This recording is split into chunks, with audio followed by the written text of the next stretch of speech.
Stay tuned to the end of this episode of the Big Eyes Podcast for a very important announcement.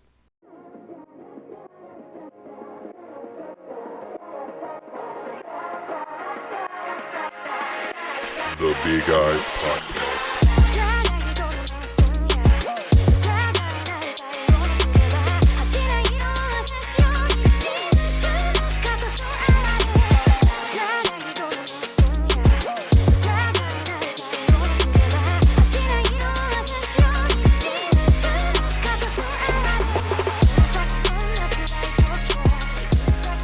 Welcome back. This is the Big Eyes Podcast. We are still at Summer at Kame's house. It's AD and LJ back at it again. What's going on, bro? How you feeling? I'm good. I'm tan. I came back from real vacation. That was fun. Sorry, guys. We were supposed to drop on 4th of July, but I was just like, you know what? This is Hey, a man. national holiday. So everybody's off. You know what? Big Eyes doesn't drop on the days the post office is closed. So Yeah. if the post office is closed, we're not dropping. Yeah. But nah, man. Happy to be back. Another round of Summer at Kame's. Yeah, man. And this one is gonna be a very fun one. Like this is a good Summer at Kame's this series that we're gonna talk about later. But It's very fitting. It's yeah, just a yeah, very fitting conversation. But I mean, being gone for a week, there's a lot that has happened. A lot of things that we missed out on talking about, like news wise, before we yeah, get into our discussion. But nah, man, the manga that we were talking about today, like you said, is a very fitting. And like, if y'all don't know, this is gonna be the Bakuman episode, yeah, yeah. but it's The things that are discussed in this manga are very accurate in what happens in it's the not manga even industry. It's it's like not even more about the manga. Like, obviously, read the manga. The story is good. The character yeah, is yeah, good. yeah, Like, yeah, yeah, there's a lot of great things that they do in this manga. But this is like, there's so much behind the scenes stuff to me that has happened with this manga, and so many things like that, that's just very interesting to me. And so yeah, I'm really excited to talk about it. yeah. But before then, we can talk about some news segments. Like you know, this week we have the return of Fujimoto and Chainsaw Man Part Two. We're We got back. we're back We, on we got some Tuesday. we got some what's it called? We got some previews. It look I don't okay, so some previews leaked, Yeah, some new art. It looks like, from what I've seen, it's Chainsaw Woman now. yeah, So I'm excited to see what happens with that. Like, they don't show Denji in any of the um like in this little leaked preview, but they do show a woman holding a chainsaw, and then like Denji's Chainsaw Man form, just the head though is there, but it's more kind of highlighting the girl that is staring him down in the face. So, are we getting a new Chainsaw Man? Is there a new holder? Is there a new yeah, successor? yeah. Is this, or is that, are we jumping to the future? Is this the girl that has the control demon now? Is she now is she double demoned up? So, Yeah, I don't know, man. I'm I'm you really know interested to see where this goes, man. We only got a couple of days. Like, you guys get this episode, it'll be out tomorrow, and we're yeah, finally here. We are we're finally finally here.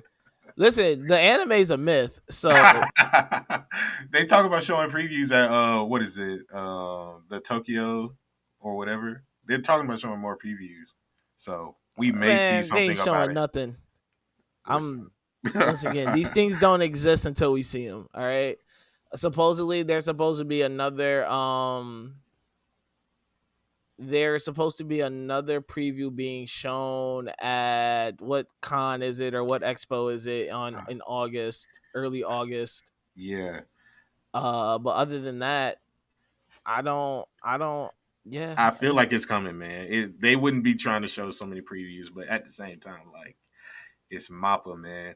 Like they, do you think they're gonna show the full run? Like because we also got the recent end of Spy Family, and they're taking a small break before they start the second half of this season. So they could do it something like that. Do you think we'll get it like that, or do you think they will try to give us the full entire run in one go? Even though I know you think this is a myth, but like, Oh yeah, it is. It is. It's not. It's not. I'm telling you, bro. Chainsaw Man doesn't exist until episode 1 is out. I promise to God. This Chainsaw oh Man, the shit. anime, is Detox album. It doesn't exist until, once again, episode 1 is out. When episode 1 is out for me to view, even if they give us a release date, I don't believe it until we get. You know, I need it. I need episode 1. I need to visually be watching it. I It feel needs to you. be on my TV screen. I feel you. I understand. Like, but until then, we get to see the part two, and we're gonna have it in our hands. That won't be a myth coming soon. So yeah, man. Yeah, so but no, I mean Fujimoto though, he's back. Chainsaw Man's coming back. He gave us a nice little one shot. Oh Shout yeah. out to the artist that he collaborated with that did a great job of capturing his style. Um it was a story by Fujimoto, art by Odo Toda. hmm Just listen to Um the song. yeah, just listen to the song. It's kind of cool. It was a nice little short joint. I don't like Fujimoto's really good at just invoking emotion out of like things. Like Yeah. wasn't even expecting this like to be a It yeah. didn't have that Fujimoto. It had that small Fujimoto charm, but it wasn't something that was out there It like just wasn't goodbye super Eric. heavy. Like it Yeah, kind of yeah, it was a quick little read, a quick little something, but you're like, okay, you could tell Fujimoto wrote this. yeah. Like put out a kid puts out a video, a love song video. It's a confession video. Sends it to his crush, and everybody on the internet thinks it's like some conspiracy. They make up different theories about it. It's a fun little read. Man, listen, Yeah, it's great. very Fujimoto. Um, But yeah, yeah, yeah. So Fujimoto though, once again, great. hmm You got some big stuff coming, and you know we're back. there's a Uh, character who I liken to Fujimoto in Bakuman though. Like I'll talk about him when we get there. okay. Yeah, Uh, next up, R.I.P. Kazuki Takahashi, aka yeah, the creator, the mangaka behind Yu-Gi-Oh.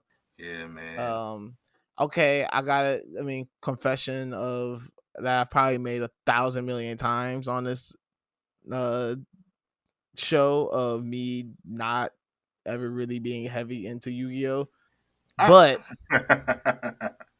RP to the mess. I mean, yeah, like you can't deny the influence. You can't yeah, deny the yeah, yeah. influence. You can't deny the importance that it had. You can't deny like he really had niggas playing card games, bro, with like monsters on them. Like I mean, I don't. Exactly. This man So had made a whole world for a children's card game, man. for Like real, shout out. He was tapped in with the Egyptians and everything, man. Like exactly, and it you know, spawned like this big phenomenon, man. real Like Pan African mangaka, yeah, bro. So RP to him. Definitely the influence is undeniable. The how big he's able to once again become like Yu-Gi-Oh's one of like Yu-Gi-Oh's on Pokemon levels of me of just like it's it's that big. anime, but it's not really anime. I mean, I would consider Yu-Gi-Oh more, but they're both like games, so it's like their But creation is like something that is just that expansive. Where I don't know, man. I feel what you're saying. Though. It's not just, but that's the thing. It's not just anime. It's like its own entity in itself. yeah, like Yu-Gi-Oh is just like it's Yu-Gi-Oh was larger than life. Like it was bigger than the show. Like, he really Yeah, had niggas going to Target and asking their moms for cards and like yeah. sitting down and really Getting learning the tens, rules. like Yeah, getting tens. Like cats had card holders. Like, and not even just that though. Like man, I really felt that like Yu-Gi-Oh. I was like, this is just. I was like, this is like Western cartoons to me. It I like not mean, even say it like that, but it's just like that's how ingrained it was of like its influence and like how everybody was tapped in with it. hey man, you know who I want to give that credit to out of all the BS that they've ever done? Four Kids. Four Kids was able to kind of like give us that Oh little. yeah, Four Kids was crazy. Four Kids was crazy. Four Kids lineup was wild. Yeah, man. They had them too. They had what Sonic. They had so many things. Shaman King. Like, come on, man. Like their lineup was crazy. They even had One Piece.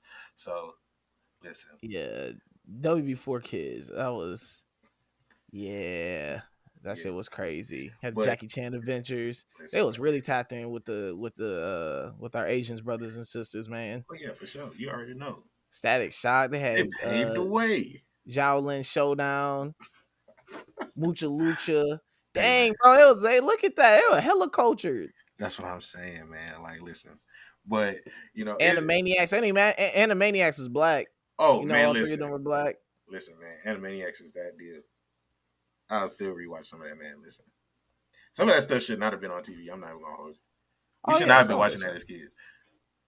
Oh no, watching it as adults now, you definitely catch a lot of stuff. Wacko was a real wacko. Hey, Wacko was hey Loki. Wacko was low key. He was really gang banging, but he doesn't really want to talk about that. Oh yeah, oh yeah. Hey man, listen. He didn't even see it. Listen, bro, Wacko was like he might have been the first cartoon Pyru. Oh my god. I don't even want to think about that. He really could have been. He didn't even have no seasons. He spelled Wacko Wakko. Like, come on, bro. And he had the red. Come on, man. The red. He was really the first cartoon character really set tripping. That's Oh really my wild to god. think about. I mean, he was in California for real, for real. Hey, listen, Wacko greater than sign Whack 100. I'm gonna stand on that too. Wacko's more important to gangbanging than Whack 100. Oh my Somebody god. from California gonna listen to this and try to beat my ass. Wacko really like nah. He really probably influenced a gang of kids. Oh my god. Shout out to him, man. Hey man, yeah, but even with like all of these things, man, Yu-Gi-Oh, one of those greatest influences. So R.I.P. to the Nah, man. it's He, crazy. he left behind a great legacy. Definitely. What else? Togashi exhibition. Yep. He also came out with like what was really going on over the last few years. Like the man, he was going through it. Hey man, when he showed how he had a draw, Hey, nah, bro, that shit had me. That shit really broke my heart, yeah, man. man. When Like he had that to shit's show how he was crazy. drawing for the last, like I was like, damn. I That, said that don't look cozy. That like at he all. was folded up. Yeah, man. I'm happy that he's able to at least like do something now. But hey, don't. I, please take care of yourselves. Like anybody who's out here working themselves to the bone for the pleasure of these man, listen, please take care of yourselves. We see it all the time with mangaka now, like them putting out the statement like, hey man, we gotta take a break, like we've been working too Hey, hard. we gonna hit. You gotta hit Japan though in October so we can catch this exhibit though. Hey, you might be right on that. Hold on. Hey, listen, we got to. Yeah. But nah, yeah. I mean, once again, it ties into what we're talking about today because they even talk about that in Bakuman of like the Yeah. health of mangaka. Yeah. I think the last thing Um, that we can talk about before we even get into it is the fact that like the guys who made Stranger Things have been signed on for the live action of Death Note, a eh, whole series for Netflix. cool. Yeah. I haven't finished Stranger Things, so I mean, I haven't either, but I could really trust them with it. I've heard the Running Up the Hill song more time. Like I've heard that songs more times than episodes I've watched. You might be right about that because Running up the hill, running up the down. oh my god. Man, listen, I've heard that song more than like, as like that's all I feel season 4 is about now. It's just that one song. Like I don't know. And shout out to her though. Like she probably getting money off all these streams she's getting. Oh yeah. Oh yeah. Netflix money is good money. Shout Either out to way it Kate go. Bush. Gotta Hey man. deal with God. I might have some fun editing this. Hold Man, on. listen. But Oh man. nah, Yeah. live action Death Note. The movie sucked, but I'm pretty sure the TV show gonna go crazy. Yeah. gotta let The it movie give it. was ass. They gotta give it that breathing room. They actually have to like give it that time. That's why I feel God, like that it's movie the only was way. really movie was bad, but I'm sure they're gonna do a good job with it. Yeah. What if It's this? not much. It's not like much they gotta do other than catch the like really the suspense of it. Yeah, that's it. If as long as they catch the suspense of it and then catch the like make sure the makeup artists of the demons look Ryuk and good. all of Yeah, them. Ryuk. Yeah, as long as they look good. Like other than that, they're straight. Exactly. They'll Like probably be like a one season thing, anyways. I would like to see them try to capture the whole thing if they could. If they stop anywhere, they need to stop at like the whole L thing. Like, Where but were they? You say, oh yeah, uh, yeah. I mean, you can see. Yeah, yeah, yeah, I understand. I agree with that. yeah. But we'll see. We'll see. But speaking of Death Note and the creators of Death Note and Yeah, all this great stuff, yeah. Let's get into it. um, we're here. This little breakdown of Bakuman Yep, coming to you straight from Samurai Kame's house. All right. So essentially, if you have not read Bakuman, it's from the creators of Death Note, yep. Sugumi Oba and Takashi Obata. Mm-hmm. They make a manga about making manga, Yeah, and that's really it. But like, it's really really good. I yeah. like It's so once much. again. Well, okay, so once again, for me reading it, it's not more about the story. Like to be honest, the story is basic.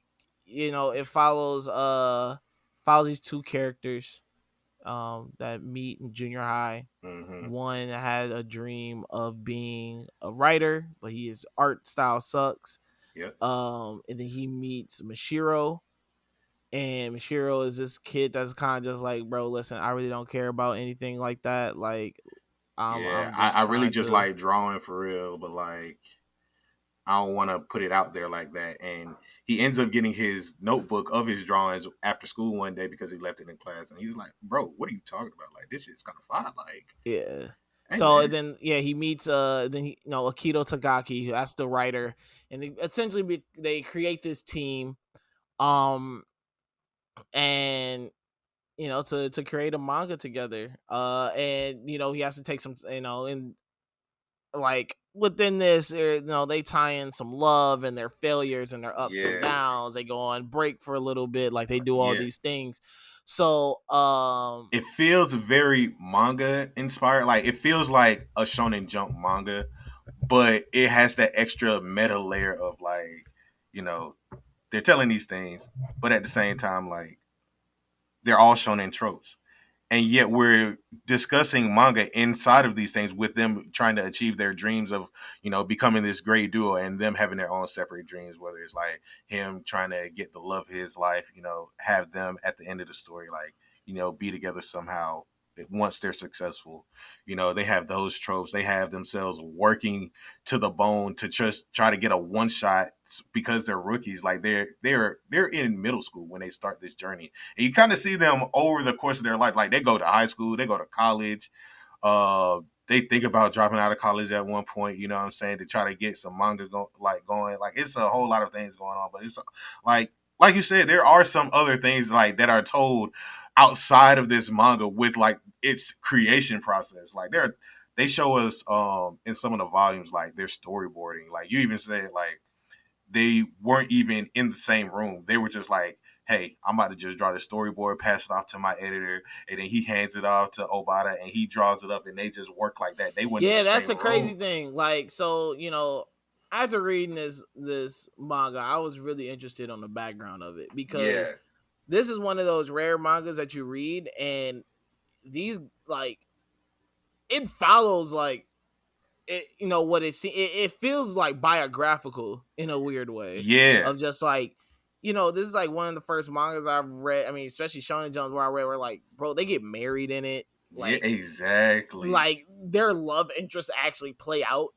And like they have like real life, like they have like real relationship issues and And like it's like real, real dramatic with it too. Like it has yeah, that manga flow of like something like Blue Box where it's like, oh shit, this is a tense ass moment. Like, how are we gonna follow up from this? You know what I'm saying? And it's still about the creation of manga, like them still trying to follow their dreams. Is like, how can we still become the best writers that we can for Shonen Jump? You know what I mean? Like, it's crazy. You get to meet like their assistants, but then also at the same time, like you see what their assistants go run off and do. Yep. You understand like it gives like a weird in-depth look of like competition inside the workhouse Yeah. in terms of like why rankings actually are very important. Oh yeah. That's what I wanted to talk about earlier because we meet somebody. What's his name? Ag Nizuma. And he's one of their rivals. He comes out with like this hit manga. He has this really eccentric style, and in my opinion, he kind of reminds me of Fujimoto in a way because of just like how out there his works can be. But no matter what, they're always still hard hitting to the point within the context of the Bakuman story. And like he has all of these people work under him as an assistant one time. Like we got Morihito working under him, you know, because they can't figure out what they want to do with their works right now. You got him, you got, you know, this small little group of people, and they all end up going off from becoming assistants to working on their own things. And you kind of see that with him because we got, you know, Yuki Kaju for Hell's Paradise. We got Spy Family. We got all of these guys who broke off of Fujimoto, and they all went to work off on their own things. And you kind of see like, you know, in the Shonen Jump world, in the Shueisha world, like with all of these people working together, like even though we be like, man, your favorite writer, like the internet does that, like your favorite writer garbage, these folks really be working with each other, like you know, they always No, are yeah, that like they connected. probably bounce ideas off of each other constantly. They're probably in the Yeah, same rooms with each other. Once again, like the assistant to like serialized mangaka pipeline is probably crazy. Like once again, we talk about Oda all the time, and like how many assistants, how many people don't work under Oda that now is like doing their own yeah, thing.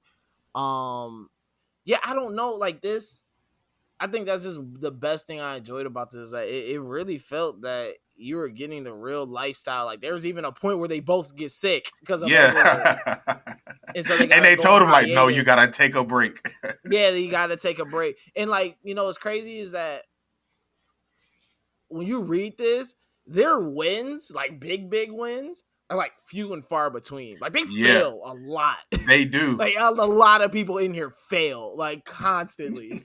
Um, And it's mainly because of AG. Like this man had set the standard early on. It's like, yeah, y'all won't be able to be at the top of the charts, you know, without me. Like y'all got to get past me first. Like there's even a point where he was like, man, I'm gonna stop drawing this one thing and I'm gonna draw something different, and I'm gonna still try to be at the top of the charts, but I'm not gonna work on my main shit until y'all get back healthy. Like it's so much craziness that happens in this manga where all the characters are working together, building off of each other, but like they still have that support system with each other. Like even though they have their dramatic moments, um, when you see them working together in the manga to create some of their stories, um, somehow, some way, they always manage to, at least for the main core of the people, they always manage to work it out, and you know they come up with a plan to kind of get through the problems, whether it's even like letting their manga fail. They said that they would let their manga fail at one point just so that they could try to restart and come up with something better because they didn't want to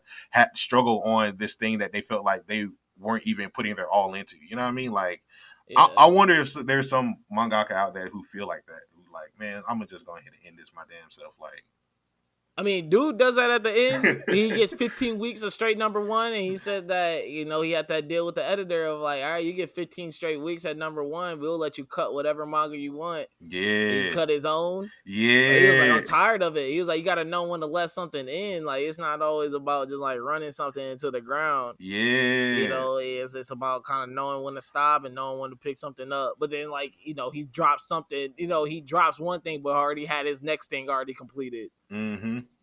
But yeah, like once again, this really had me interested in the backstory. So Oba and Bata, when they're obviously they write Death Note. After this comes after Death Note. Yeah. Um, They went on to make Platinum End. We got Obata right now working on Showa Shoten, and he also did the art for the Bubble Netflix movie. So like they're always working together, or like you see them working on their own projects to get better. Like you know. So the crazy thing about this is that when, first of all, when it was first pitched, they like the editors weren't banging with it, and they had to convince them. um, but the crazy thing is that they said that they rarely had, or like rarely were in the same room working on this. Yeah. So Oba will write the story, create the storyboard for the story. He'll pass it all to the editor, and they will create like kind of the finalized version of the story. Editor will pass it all to Obata, and Obata will create his own visual storyboard with just the story that he was given. Mm-hmm. And pretty much Ova said that he trusted him so much, and like they just had like, he was like, there was never a moment, he was like, there was rarely ever a moment where they disagreed on like what the story should be or how it should be. But like these are two, like imagine that though, you Yeah. two are writing and creating a story, drawing, like all that, you're not even sitting in the same room having really any physical contact with this person that you're creating this story with, like Exactly. that. And like for them to still be on the same page with so much stuff, or to be able to like, go through it all like that, like to me, that shit is crazy. I Yeah. couldn't imagine being able to do that. Yeah. But I think that's just how they've built up that work. Like, I think when they, because this was their second work together, so like I think once they hashed out how they were going through Death Note and how they wanted to try to tell this story when they were pitching it, like they were able to understand each other's work ethic. Because yeah, man, they've done so much time, together. Like they've had the short stories for Death Note. I think that in general, like these two, when they're like at their best and they're putting out the work, like even when it's something like this, where they're just kind of telling this autobiographical story without even doing so. Like I think that just how its creation process, the story that they're trying to tell, everything, all the events that unfold in the story that they were allowed to tell and give from their perspective. I think that's just a credit to this dynamic duo, man. Like they hold it down all the time. In my opinion, they don't miss for what They don't. the stories that they try to tell. They don't miss. um then no, once again doing more digging, so obviously in this manga there's manga. Yeah. And everybody's writing, but it's really cool that each manga in the story, like within the story that the other mangaka in the story are writing, they all have different art styles. And once again, these two are talked about, or Obata talked about a lot of this stuff. He didn't like a lot of those little things, like they didn't draw. Like they really went out and found different artists and different writers to help like storyboard and create like actual, like create the mangas that like the characters inside the story were writing. So in a weird way, this whole like, I think that's probably too that ties into why this is such a good manga about manga, is because it wasn't just them two really writing it or creating it. Like it was It was a actually a, collective effort. yeah, it was like a collective of like people who are actually kind of chipping in and putting stuff into this. And so I'm sure that they were able to get a lot more different stories and a lot more different things like out of it, which is really cool to like think about, of like, damn, like they really took the time to do like this big collaborative process to make this manga about about mangaka and what it really takes to be a manga writer, and what it like, so I think that once again is I like that was just like that. Once again, these things that after I got done reading it, that was really interesting to me, Yeah. because I was like, damn, like I was like, I really want, like, that's like So let me the ask you this. Let me ask you this. Let me ask you this. So, we had so many different manga and they all had like their own stories as they were following through. Which story do you think you like the most out of all the ones that were that told? what's the crime party Oh yeah, the crime where they end off where with the they bang at committing the crimes, yeah. but like everybody's committing crimes and just trying to just see how they're getting away with it. Yep. But once again, though, it was cool that inside the story, though, so Crime Party was one of their like one of the mangas that they were able to get serialized, and probably what their It was like their first one. Well, not yeah, their first one. they're like second most popular one, Yeah. because Yeah. their most popular one is the one where they eventually get animated. Yep. Um, but that one, it was cool too to see kind of the things that they had to go through to write that, because they're like, well, we don't, the troubles that they're coming into, because they're like, well, we don't want this manga to feel like we're glorifying crime. Yeah. And so like they were having that issue with their editors of like, yo, like the things that you're writing in here, like how can we not make it, what I'm saying, keep it kid appropriate and not make it look like we're, you know, Actually telling kids promoting to go out something. and commit crimes. Yeah. It kind of reminds Eventually me. to the point though where they wanted to drop it, and so they're just like, all right, we're gonna just turn up the heat on this, Yeah. so it does get canceled. And they literally ended with a bang. Like it yeah. That was probably one of my favorite ones. Another really, I wasn't like manga in there, but one moment that I do enjoy or did enjoy is the fact that when they came back from hiatus Yeah. and they're trying to pick up where they left off, but eventually the manga they're working on gets canceled because they're just like, well, y'all been gone for too long, and like how are you supposed to, they had no fan interest in it. Mm-hmm. And it just once, and obviously with Togashi coming back, I really started to wonder of like, wow, what Togashi's been gone for how long? Like, when was the last? 2018 was 4 years. the last, right? Yep, 4 years. So for me, it's like, wow, what really caused it? Like, what is it? Is it name? Is it because it's like, oh shit, Togashi's coming back, or is it like the actual story of Hunter x Hunter, where is where he's able to be gone for 4 years, and the fact that he's now coming back and like saying that hey, chapters are going to be coming out soon, where now everyone is like starting to feed in and starting to be like, yo, like I can't wait for this next Togashi issue I think it's because I don't both. feel like because I feel like like if something like it's Sakamoto Days. If Yuto Suzuki goes on hiatus for 3 years and tries to come back with Sakamoto Days, do you think that he gets that same reception? Honestly, compared to Togashi, no.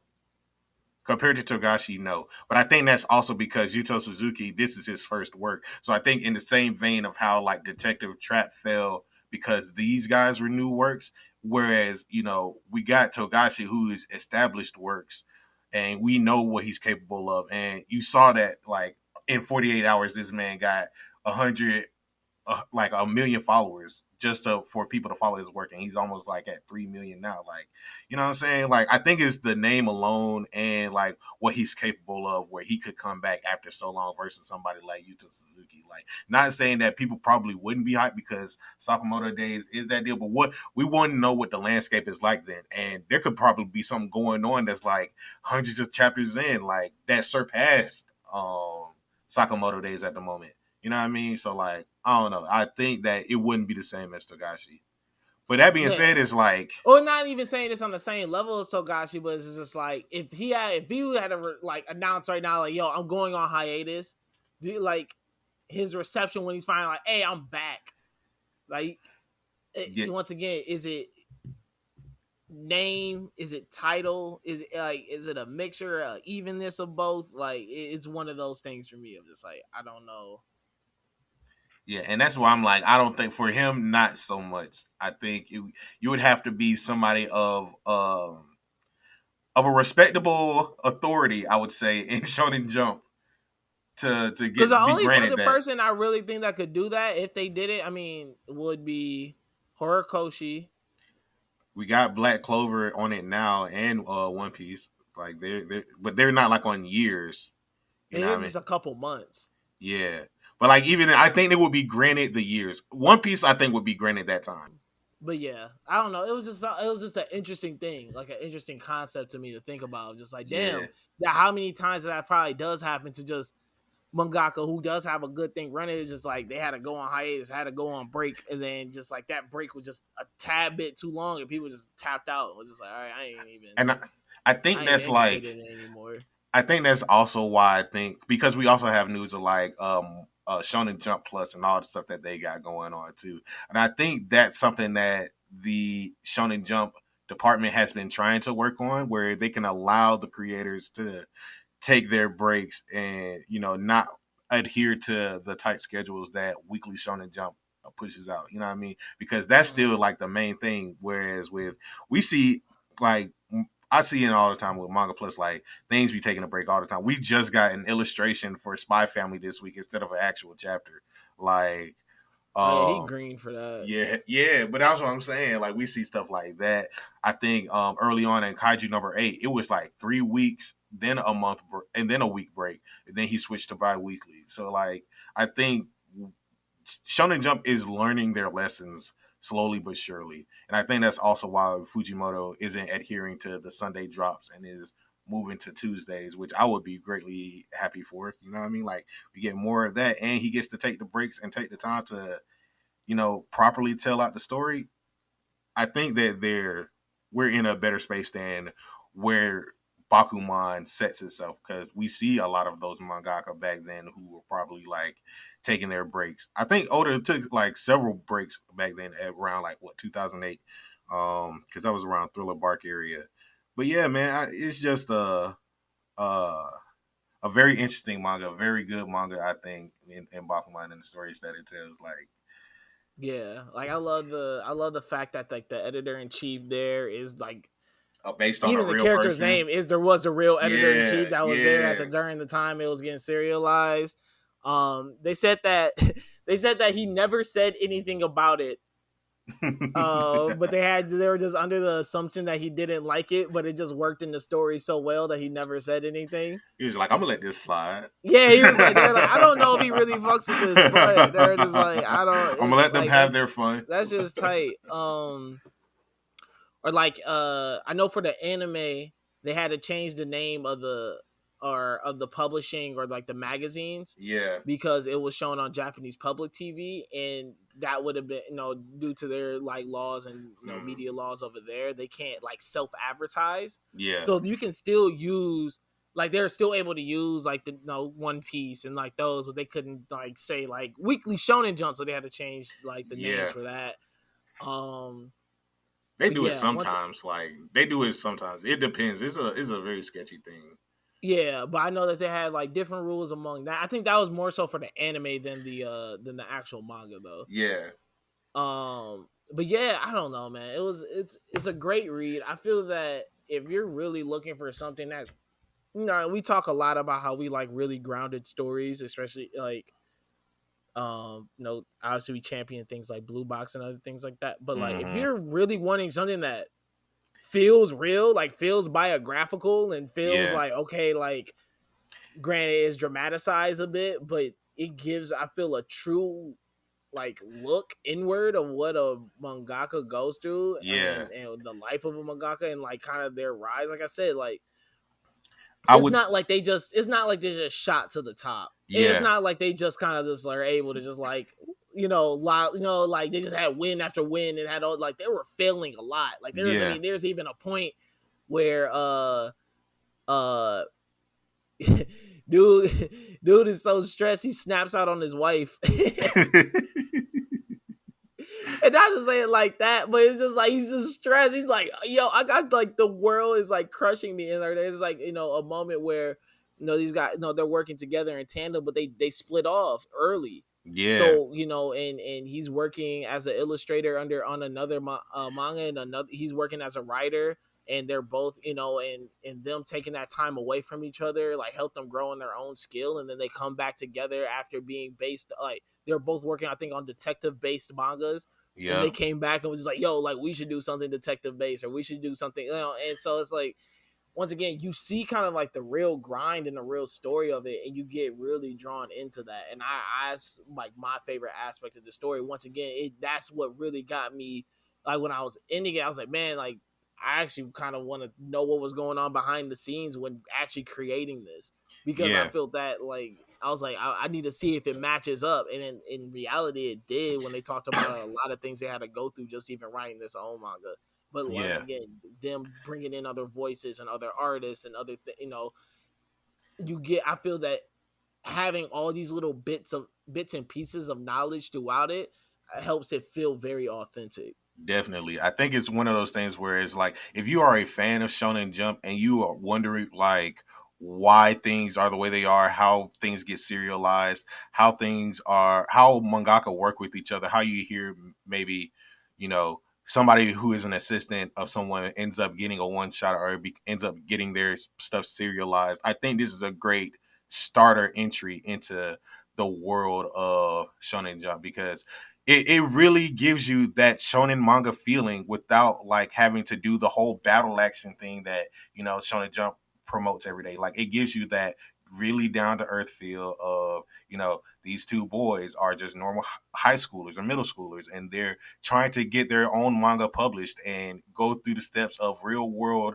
and real like hard work and determination efforts into getting their stuff serialized in the Shonen Jump just to make their dreams come true. It's a really, really good series. I think everybody should at least take the time to look out and just take a look at it. It's a really good, it's a fun read, man. Like even with like some of the antagonists, like some of the people that they meet, like you see one of their early on like classmates, and he's like always trashing on their writing, on their drawings because he thinks he's a good artist, and he like ends up getting something semi serialized at another publisher, and that's kind of like garbage. You know what I mean? Like you see stuff like that. You see, Or Yoki, where she told him that she needs to grow up and stop trying to be a manga writer, and oh then she turns man, around and becomes one. yeah. Listen, She man. didn't know the grind. She thought it was She easy. thought it He was was like, she easy. thought it was sweet. He was like, boy, I could do this too. She was getting her heart No, broke. no.